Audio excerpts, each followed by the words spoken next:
Good afternoon. Kurt here with Teach Mom How. Today I'm going to teach you how to make a mortgage calculator using Excel. Let's get started. So I'm going to show you the quick and easy way. You open Excel, you go File, New Template. Excuse me. And there's a template called Mortgage Loan Calculator. If you don't find it, search it. But it's called Mortgage Loan Calculator. Open that up. And here you go. This is what it will bring up. All you have to do here is change the values that you want to change. So how much is the loan? 500,000. Interest rate 8%. Duration of the loan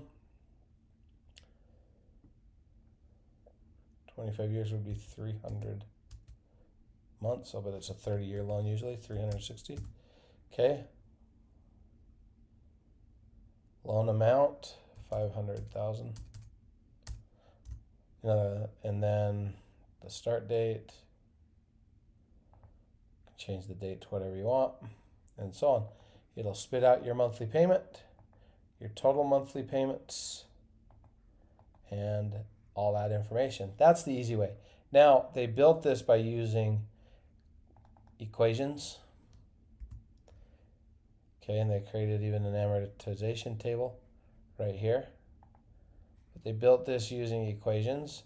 I'm not going to get into how to write these equations. If you want to try to copy them, you can.